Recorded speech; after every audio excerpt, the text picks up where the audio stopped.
Poin 1. Dua ayah, dua cara pandang tentang uang. Robert Kiyosaki tumbuh dengan dua figur ayah yang sangat berbeda.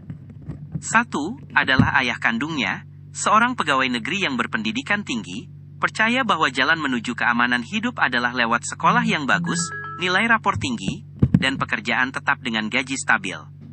Satunya lagi adalah ayah dari sahabatnya, seorang pengusaha sukses yang bahkan tidak menyelesaikan pendidikan formalnya, tapi paham bagaimana membuat uang bekerja untuk dirinya. Kedua sosok ini memberikan nasihat yang bertolak belakang, dan justru dari perbedaan itulah Kiyosaki belajar melihat dunia uang dari dua sudut yang kontras. Ayah miskin selalu menekankan pentingnya mencari pekerjaan yang aman, menabung di bank, dan menghindari risiko. Baginya, gaji bulanan adalah sumber penghidupan utama, dan kenaikan pangkat berarti kesuksesan. Ayah kaya, sebaliknya, mengajarkan bahwa pekerjaan hanya salah satu jalan untuk belajar, bukan tujuan akhir. Ia menekankan pentingnya memiliki aset yang bisa menghasilkan pendapatan tanpa harus terus bekerja, serta keberanian mengambil risiko yang terukur.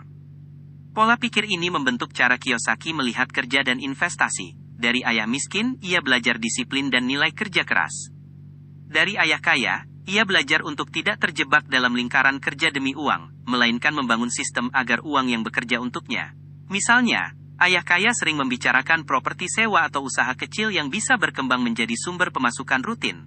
Ayah miskin jarang membahas hal itu, karena fokusnya ada pada stabilitas pekerjaan dan pensiun yang aman. Dampak jangka panjang dari dua pandangan ini sangat berbeda. Banyak orang yang mengikuti pola pikir ayah miskin, mungkin merasa aman selama masih bekerja, tapi akan kesulitan ketika kehilangan pekerjaan, atau saat biaya hidup naik. Sementara mereka yang mengikuti pola pikir ayah kaya, walau awalnya lebih berisiko, cenderung membangun fondasi keuangan yang lebih mandiri dan tahan terhadap guncangan. Kiyosaki tidak mengatakan bahwa salah satu sepenuhnya benar dan yang lain salah. Ia justru menggabungkan nilai positif dari keduanya, tapi memilih jalan yang membuka peluang lebih besar. Pesannya sederhana, apa yang kita percayai tentang uang akan menentukan keputusan kita setiap hari, dan pada akhirnya, menentukan masa depan finansial kita. Poin-poin. Kenapa literasi keuangan lebih penting dari nilai rapor? Di sekolah, kita diajari rumus matematika, struktur atom, atau sejarah perang dunia. Tapi hampir tidak ada pelajaran yang mengajarkan bagaimana mengelola gaji pertama, membeli rumah dengan strategi yang tepat, atau menilai apakah sebuah bisnis layak dijalankan. Nilai rapor yang bagus mungkin bisa membawa kita ke universitas ternama atau pekerjaan bergaji tinggi, tapi itu tidak otomatis membuat kita pintar mengelola uang. Banyak orang pintar secara akademis yang tetap terjebak dalam masalah keuangan seumur hidupnya, hanya karena mereka tidak pernah belajar bahasa uang. Literasi keuangan dimulai dari memahami tiga hal dasar: aset, liabilitas, dan arus kas. Aset adalah sesuatu yang menambah uang ke kantong kita, seperti properti yang disewakan, atau bisnis yang menghasilkan keuntungan. Liabilitas adalah sesuatu yang mengambil uang dari kantong kita, seperti cicilan mobil atau kartu kredit. Arus kas adalah aliran uang masuk dan keluar, yang menentukan apakah kita sedang membangun kekayaan atau justru kehilangan kendali. Memahami tiga hal ini seperti punya peta saat menavigasi hutan keuangan. Tanpa peta, mudah sekali tersesat. Contohnya sederhana. Dua orang bisa punya rumah yang sama, tapi status keuangannya berbeda. Bagi yang membeli rumah, untuk ditinggali dengan cicilan tinggi, itu liabilitas, karena menguras arus kas setiap bulan. Bagi yang membeli rumah lalu menyewakannya, itu aset karena menghasilkan pendapatan. Perbedaan hasil ini bukan karena keberuntungan, tapi karena cara melihat dan mengelola uang. Selain itu, literasi keuangan membuat kita lebih tajam membaca peluang dan resiko. Dunia bisnis dan investasi tidak hanya soal untung besar atau rugi besar. Orang yang paham keuangan bisa melihat peluang kecil yang sering dilewatkan orang lain, dan tahu kapan harus menahan diri. Misalnya, mereka bisa menilai laporan keuangan sederhana dari sebuah usaha kecil untuk memutuskan apakah layak diinvestasikan, atau menyadari bahwa tawaran investasi yang terdengar manis sebenarnya penuh jebakan. Nilai rapor mungkin membuka pintu awal, tapi literasi keuanganlah yang menentukan sejauh apa kita bisa melangkah. Pendidikan formal memberi kita pengetahuan umum, sementara literasi keuangan memberi kita alat untuk membuat keputusan yang menjaga, bahkan memperbesar, kekayaan kita seiring waktu. Tanpa itu, berapapun besarnya gaji atau prestasi akademis, kita tetap rentan terhadap masalah keuangan. Poin 3. Bekerja untuk belajar, bukan hanya untuk gaji. Banyak orang memilih pekerjaan hanya karena gajinya tinggi. Mereka menghitung jam kerja dan menukar waktunya dengan uang, tanpa memikirkan keterampilan apa yang mereka peroleh. Masalahnya, begitu gaji itu berhenti, penghasilan juga ikut lenyap. Ayah kaya mengajarkan bahwa pekerjaan sebaiknya dilihat sebagai tempat belajar, bukan hanya sumber pendapatan. Saat kita memilih pekerjaan berdasarkan apa yang bisa kita pelajari, kita sedang menanam benih yang akan memberi hasil jauh lebih besar di masa depan. Keterampilan penjualan, misalnya, sering dianggap hanya penting bagi mereka yang bekerja di toko atau perusahaan pemasaran. Padahal, penjualan adalah kemampuan meyakinkan orang, dan ini berlaku di semua bidang. Mau mengajukan ide ke atasan, mencari investor, atau bahkan meyakinkan klien, semua butuh seni menjual. Begitu pula dengan komunikasi. Kemampuan berbicara dengan jelas, menulis dengan persuasif, dan mendengarkan dengan aktif, bisa membuat kita menonjol, terlepas dari industri apa yang kita geluti. Keterampilan manajemen juga krusial. Ini bukan hanya soal memimpin tim, tapi juga mengatur waktu, sumber daya, dan prioritas. Orang yang bisa mengelola proyek dengan efisien, akan selalu dibutuhkan, bahkan ketika teknologi dan tren kerja berubah. Kiyosaki pernah menceritakan bahwa ia bersedia bekerja di berbagai bidang, meski dibayar kecil, asalkan ia bisa belajar sesuatu yang baru. Ia pernah bekerja di penjualan untuk memahami cara membangun hubungan dengan orang, bahkan mengambil kelas menulis agar bisa mengomunikasikan ide-idenya dengan lebih baik. Semua itu menjadi bekal yang kelak membantunya membangun bisnis sendiri. Pekerjaan, jika dimanfaatkan dengan tepat, adalah batu loncatan. Kita bisa menggunakannya untuk menguji keterampilan, membangun jaringan, dan memahami bagaimana bisnis berjalan dari dalam. Setiap proyek atau tantangan di tempat kerja adalah kesempatan untuk melatih diri.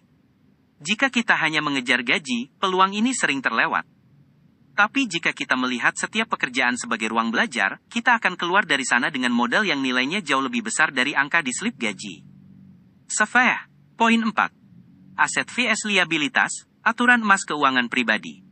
Banyak orang bekerja keras seumur hidup, tapi tetap merasa uang selalu habis entah kemana. Salah satu penyebabnya adalah, mereka tidak benar-benar paham perbedaan antara aset dan liabilitas.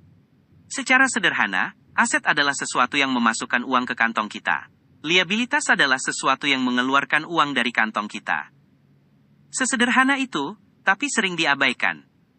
Kesalahan umum yang sering terjadi adalah menganggap liabilitas sebagai aset. Contohnya, banyak orang menganggap rumah yang mereka tinggali adalah aset terbesar. Padahal, jika rumah itu tidak menghasilkan pendapatan, justru ia menjadi liabilitas karena setiap bulan memerlukan biaya, cicilan, perawatan, pajak. Hal yang sama berlaku pada mobil. Mobil mungkin penting untuk aktivitas sehari-hari, tapi dari sisi arus kas, ia mengurangi, bukan menambah, uang di rekening kita. Untuk membangun kekayaan, kita perlu fokus menambah aset yang menghasilkan arus kas positif. Ini bisa berupa properti sewa, saham yang membayar dividen, usaha yang berjalan tanpa perlu kita terlibat penuh, atau bahkan hak cipta dari karya yang memberi royalti. Semakin banyak sumber arus kas seperti ini, semakin sedikit kita bergantung pada gaji. Strateginya adalah mengalihkan sebagian pendapatan dari pekerjaan ke pembelian aset produktif. Misalnya daripada membeli gadget terbaru setiap tahun, uang itu bisa digunakan untuk membeli saham perusahaan stabil yang memberi dividen. Atau, daripada memperbesar cicilan rumah mewah, kita bisa membeli properti kecil untuk disewakan. Setiap pembelian harus dievaluasi, apakah ini menambah uang ke kantong, atau justru menguranginya? Mengelola keuangan dengan aturan emas ini, membantu kita melihat keputusan finansial dengan lebih jernih. Saat kita memprioritaskan aset dan membatasi liabilitas, arus kas akan mulai bekerja untuk kita. Pada akhirnya, tujuan bukan hanya memiliki banyak uang di rekening, tapi punya sistem di mana uang terus mengalir masuk meski kita tidak lagi aktif bekerja setiap hari. Poin 5. Berani mengalahkan rasa takut dan keraguan dalam investasi. Banyak orang ingin berinvestasi, tapi berhenti sebelum mulai karena takut kehilangan uang. Rasa takut ini wajar, apalagi jika kita belum pernah terjun sebelumnya. Masalahnya, jika kita membiarkan rasa takut itu menguasai, kita tidak akan pernah berkembang. Ayah kaya sering mengatakan bahwa risiko itu seperti pisau, bisa melukai, tapi juga bisa menjadi alat yang berguna, jika kita tahu cara memegangnya. Ketika berbicara tentang investasi, kuncinya adalah mengelola emosi. Saat harga saham turun, mudah sekali panik dan menjual semuanya. Saat ada tawaran pasti untung, kita tergoda untuk masuk tanpa berpikir panjang. Keduanya sama-sama berbahaya. Investor yang matang belajar memisahkan keputusan dari perasaan sesaat. Mereka tahu kapan harus menahan diri, kapan harus bertindak, dan yang terpenting, tidak membiarkan rasa takut atau keserakahan mengambil alih. Salah satu cara terbaik mengalahkan rasa takut adalah dengan memulai dari skala kecil. Kiyosaki sendiri pernah mengalami kerugian di awal perjalanan investasinya. Ia kehilangan sebagian uang di properti pertamanya karena salah hitung biaya perbaikan. Tapi dari situ, ia belajar menilai kondisi fisik properti sebelum membeli. Kerugian kecil itu menjadi pelajaran mahal yang justru menyelamatkannya dari kesalahan yang lebih besar di masa depan. Belajar dari kegagalan kecil membuat kita lebih percaya diri. Saat kita sudah mengalami dan mengatasi kerugian dalam jumlah yang terkendali, mental kita akan lebih siap menghadapi resiko yang lebih besar. Ini seperti berlatih berenang di kolam dangkal sebelum mencoba lautan. Kita membangun pengalaman sedikit demi sedikit, sampai rasa takut berubah menjadi kewaspadaan yang sehat. Pertumbuhan finansial tidak pernah datang dari zona nyaman. Jika kita ingin aset bertambah, kita harus siap melangkah meski ada resiko di depan. Perbedaannya terletak pada cara kita mempersiapkan diri. Dengan pengetahuan yang cukup, pengalaman yang terukur, dan mental yang kuat, rasa takut bisa berubah menjadi bahan bakar untuk bergerak maju, bukan alasan untuk berhenti. Poin 6. Kekuatan jaringan dan belajar dari mentor. Dalam perjalanan menuju kebebasan finansial, kita tidak harus berjalan sendirian. Memiliki mentor adalah salah satu cara tercepat untuk mempercepat pembelajaran. Mentor adalah orang yang sudah lebih dulu melewati jalan yang ingin kita tempuh. Mereka tahu tikungan berbahaya, jebakan yang sering tidak terlihat, dan rute pintas yang bisa menghemat waktu. Dengan bimbingan mereka, kita bisa menghindari kesalahan yang mahal dan fokus pada langkah yang memberi hasil nyata. Belajar dari mentor bukan hanya soal meniru strategi mereka, tapi juga memahami cara berpikirnya. Orang sukses seringkali melihat masalah dan peluang dari sudut yang berbeda. Mereka tidak hanya melihat hambatan, tapi juga celah yang bisa dimanfaatkan. Saat kita menyerap pola pikir ini, kita mulai melatih otak untuk berpikir seperti mereka, lebih kreatif, lebih berani, tapi tetap terukur. Jaringan yang kita bangun melalui mentor juga sangat berharga. Seringkali, peluang bisnis datang dari hubungan, bukan dari iklan atau pencarian online. Seorang kenalan bisa memperkenalkan kita pada investor yang tepat, atau memberi informasi tentang properti yang akan dijual di bawah harga pasar. Setiap pertemuan, obrolan, atau kerjasama bisa menjadi pintu menuju kesempatan baru. Kiyosaki sendiri banyak mendapatkan peluang dari jaringan yang ia bangun. Misalnya, ia pernah diajak berinvestasi dalam sebuah proyek properti hanya karena ia menjaga hubungan baik dengan rekan bisnisnya, meski tidak selalu langsung menghasilkan uang. Sikap membangun hubungan jangka panjang inilah yang membuatnya sering berada di posisi pertama saat peluang datang. Membangun jaringan tidak harus dimulai dari orang-orang besar. Kita bisa mulai dari lingkungan sekitar, komunitas bisnis, seminar, atau bahkan grup diskusi kecil. Yang penting, kita hadir, mendengarkan, dan memberikan nilai kepada orang lain.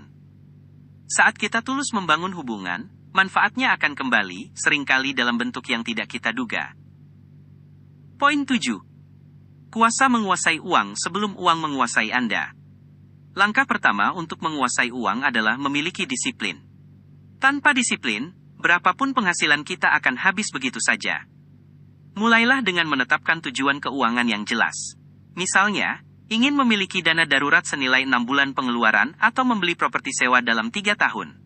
Tujuan ini akan menjadi kompas setiap kali kita membuat keputusan keuangan. Langkah kedua, tentukan prioritas pengeluaran. Bedakan antara kebutuhan, keinginan, dan godaan sesaat. Kebutuhan adalah hal yang wajib dipenuhi, seperti makan, tempat tinggal, dan kesehatan. Keinginan adalah hal yang membuat hidup lebih nyaman tapi bisa ditunda, seperti gadget baru atau liburan mewah. Godaan sesaat biasanya muncul dari promo atau tren, dan seringkali tidak memberikan nilai jangka panjang.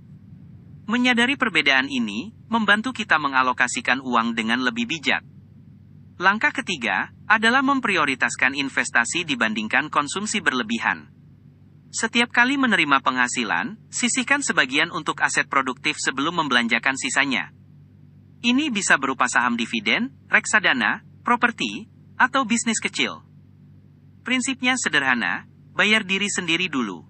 Jangan tunggu sisa uang di akhir bulan, karena biasanya tidak akan ada sisa. Langkah keempat, perlakukan uang sebagai alat bukan tujuan. Uang tidak punya nilai jika hanya disimpan tanpa arah.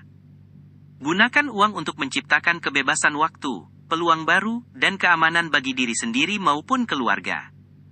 Misalnya, investasi yang tepat bisa memberi arus kas sehingga kita punya waktu lebih banyak untuk mengerjakan hal yang disukai, tanpa tergantung sepenuhnya pada gaji.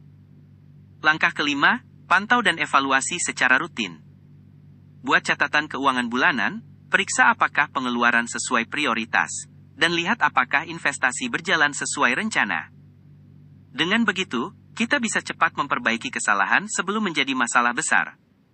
Saat kita mengatur uang dengan disiplin, memberi tujuan pada setiap rupiah, dan menggunakannya untuk membangun aset, kita memegang kendali penuh.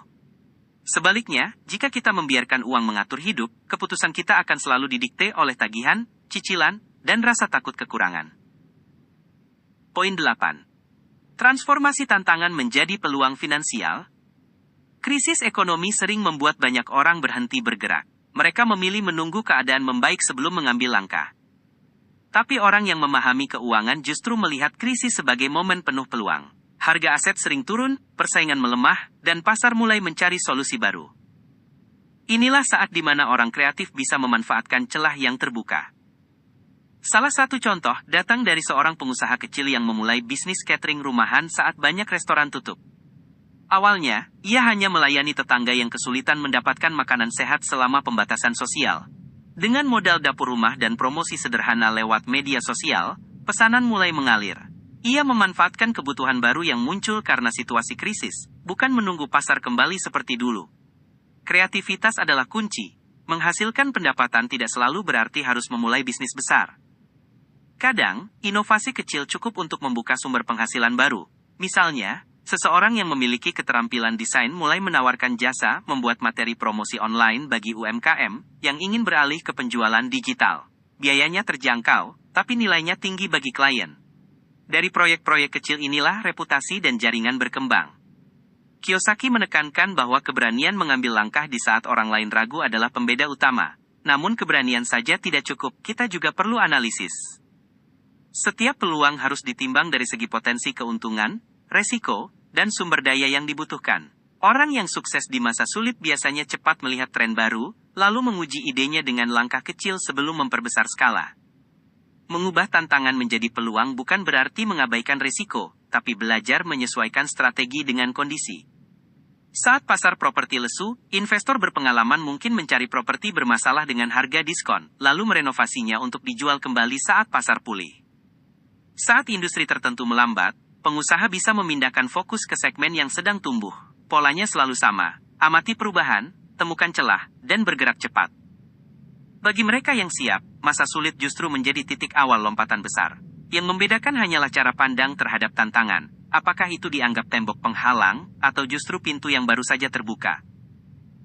Poin 9. Kesabaran, konsistensi, dan visi jangka panjang. Banyak orang tergoda untuk mencari hasil cepat. Mereka ingin investasi yang langsung berlipat ganda atau bisnis yang langsung untung besar. Masalahnya, keuangan jarang bekerja seperti itu. Kebebasan finansial adalah hasil dari proses panjang yang penuh kesabaran. Ayah kaya selalu mengatakan bahwa uang yang tumbuh perlahan tapi pasti jauh lebih kuat daripada uang yang datang cepat tapi hilang begitu saja. Kesabaran membuat kita tahan terhadap godaan proyek instan yang belum teruji. Saat semua orang tergila-gila pada tren baru, orang yang sabar akan mengambil waktu untuk memeriksa apakah peluang itu benar-benar sejalan dengan tujuan jangka panjang. Mereka tidak terjebak euforia pasar, karena tahu setiap keputusan punya konsekuensi. Konsistensi adalah pasangan dari kesabaran. Menambah aset dan pengetahuan sedikit demi sedikit, mungkin terlihat lambat, tapi hasilnya menumpuk. Seorang investor yang setiap bulan membeli saham dengan jumlah kecil, meskipun pasar naik turun, pada akhirnya memiliki portofolio yang jauh lebih besar daripada mereka yang hanya masuk sesekali. Hal yang sama berlaku pada belajar. Membaca satu buku keuangan setiap bulan, selama bertahun-tahun, akan memberi wawasan yang tidak bisa diperoleh dari kursus singkat saja. Visi jangka panjang adalah peta yang menjaga kita tetap di jalur. Tanpa visi, mudah sekali tergoda untuk membelanjakan keuntungan pertama atau mengubah arah terlalu sering. Visi yang jelas membantu kita menilai apakah suatu peluang mendekatkan atau justru menjauhkan kita dari tujuan. Misalnya jika visi kita adalah memiliki arus kas pasif dari properti, maka setiap keputusan investasi akan diarahkan untuk membangun portofolio properti yang saling mendukung. Perjalanan menuju kebebasan finansial mirip dengan menanam pohon. Kita tidak bisa memaksa pohon tumbuh dalam semalam. Kita menanam benih, merawatnya, memberi pupuk, dan menunggu waktu yang tepat untuk panen. Orang yang terburu-buru mungkin menebang pohon sebelum berbuah, tapi orang yang sabar dan konsisten akan menikmati panen yang berkelanjutan. Kesabaran, konsistensi, dan visi jangka panjang bukan hanya strategi, tapi juga sikap hidup. Saat tiga hal ini berjalan bersama, setiap langkah kecil yang kita ambil menjadi bagian dari fondasi yang kokoh untuk masa depan finansial yang aman dan mandiri. Poin 10. Kesimpulan. Buku ini mengajarkan satu hal penting. Uang hanyalah alat. Dari dua figur ayah, kita belajar bahwa pola pikir menentukan arah hidup. Ayah miskin mengajarkan keamanan lewat gaji, sedangkan ayah kaya menunjukkan jalan membangun aset agar uang bekerja untuk kita. Literasi keuangan, keberanian mengambil resiko terukur, kemampuan membedakan aset dan liabilitas, hingga membangun jaringan, semuanya adalah bagian dari fondasi kebebasan finansial. Sebelum menutup, tanyakan pada diri sendiri, apakah selama ini saya bekerja demi uang, atau uang bekerja untuk saya? Apakah pengeluaran saya lebih banyak untuk hal yang menguras arus kas atau yang menambahnya? Apakah saya punya visi finansial 5 atau 10 tahun ke depan, atau hanya mengikuti arus tanpa rencana? Pertanyaan-pertanyaan ini mungkin terasa sederhana, tapi jawabannya akan mengungkap seberapa jauh kita sudah berada di jalur yang benar. Jika ingin memulai perubahan hari ini, mulailah dari langkah kecil tapi konsisten. Sisihkan sebagian penghasilan untuk membeli atau membangun aset produktif. Catat arus kas bulanan agar tahu kemana uang pergi. Pelajari satu keterampilan baru yang bisa meningkatkan nilai diri di pasar. Bangun hubungan dengan orang-orang yang punya pola pikir maju dan mau berbagi ilmu. Semakin cepat kita bertindak, semakin cepat pula kita membangun sistem yang memberi kebebasan. Pada akhirnya, jadikan uang sebagai pelayan yang bekerja tanpa lelah untuk Anda. Jangan biarkan ia menjadi tuan yang memerintah dan membatasi hidup. Kebebasan finansial bukan hanya tentang jumlah uang di rekening, tapi tentang pilihan yang bisa kita ambil tanpa terikat oleh kebutuhan finansial harian. Dan setiap langkah yang kita ambil hari ini, sekecil apapun, adalah investasi menuju hari esok yang lebih bebas.